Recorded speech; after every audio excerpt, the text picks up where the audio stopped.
Martelange, 1967. Cette année-là, M. Debar inaugure sa nouvelle caméra Super 8. Martelange, c'est avant tout la route nationale 4, un axe routier qui la traverse de part en part, un axe routier qu'empruntent les poids lourds, les camions-citernes qui roulent vite, trop vite.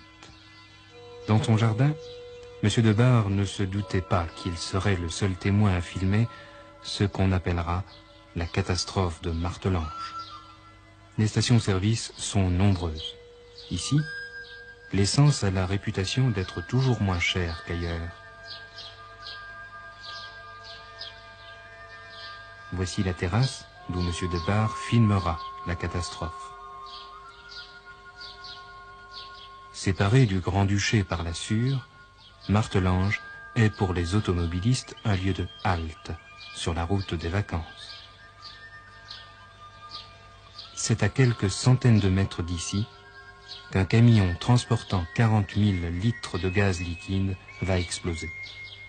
Tout un quartier sera incendié, 6 maisons totalement détruites, 5 autres gravement endommagées, une cinquantaine de voitures carbonisées.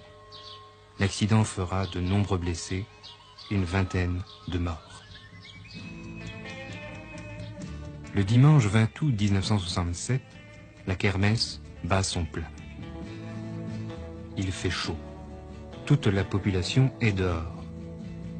Des images d'une ville heureuse, sans problème. Demain, lundi 21 août, à la sortie de la messe d'11 h, la tradition veut qu'on se rende au cimetière. M. Debar gare sa voiture devant le Café des Sports. Soudain, il se ravise, remonte dans sa voiture et retourne chez lui. Cette décision lui sauvera sans doute la vie. J'étais avec mon beau-frère et on avait l'intention d'aller au Café des Sports qui se trouve juste à l'endroit de l'accident. Et quelques minutes avant l'accident, on se trouvait à cet endroit. On était arrivé avec la voiture, j'avais garé la voiture près de la station d'essence et on était descendu. C'est alors que j'ai constaté que j'étais en pantoufles. Je venais de la maison probablement, toujours pour aller boire un verre au café, et j'étais en pantoufles alors que tout le monde était endimanché, tout le monde revenait du cimetière, c'était le lendemain de la fête, c'était férié. Alors on a décidé de remonter pour changer de chaussures, on est remonté dans la voiture, on est arrivé à la maison qui se trouve sur la Nationale 4, direction Arlon, à 400-500 mètres de là, et c'est à ce moment-là qu'on a entendu l'explosion.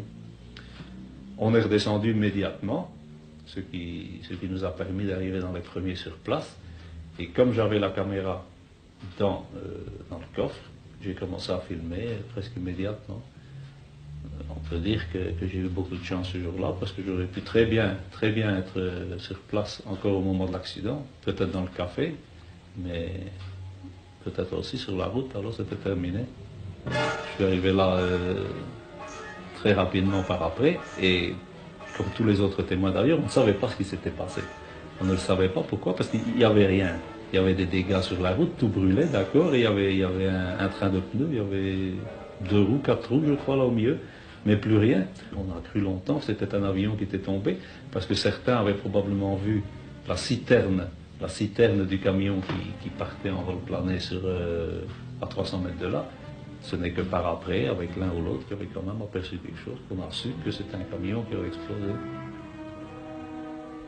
On va très bien voir ces flammes qui avancent d'une maison à l'autre. Pour le moment, c'est la première qui brûle. Voilà les premiers témoins de l'accident qui commencent à avancer. Ici, on n'a jamais su qui était cette dame qu'on est occupé à porter. C'est le Café des Sports. Voilà, le Café des Sports, mais ce n'est pas le café qui brûle, ce sont les taillis derrière.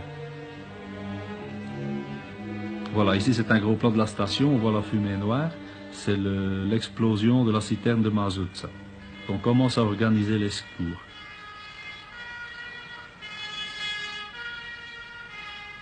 Vous voyez, on voit très bien que l'incendie gagne les autres maisons et voilà les pompiers, les premiers qui arrivent.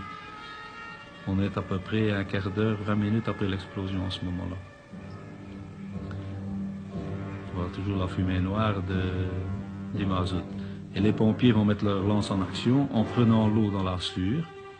Et comme on est en plein été, qu'il faisait très chaud à cette époque, il y avait très peu d'eau et on va voir la difficulté d'avoir de l'eau à cette période.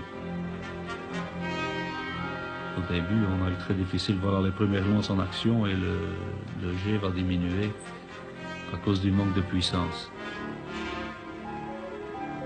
Voilà, on est occupé ici à charger un blessé dans une voiture.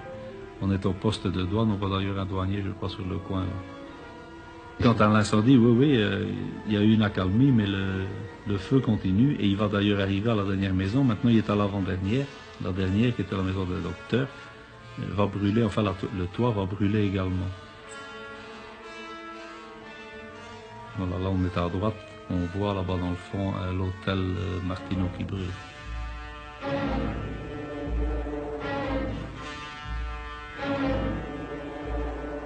Les pompiers venaient d'endroits tout à fait différents parce qu'on a fait appel un peu à tous.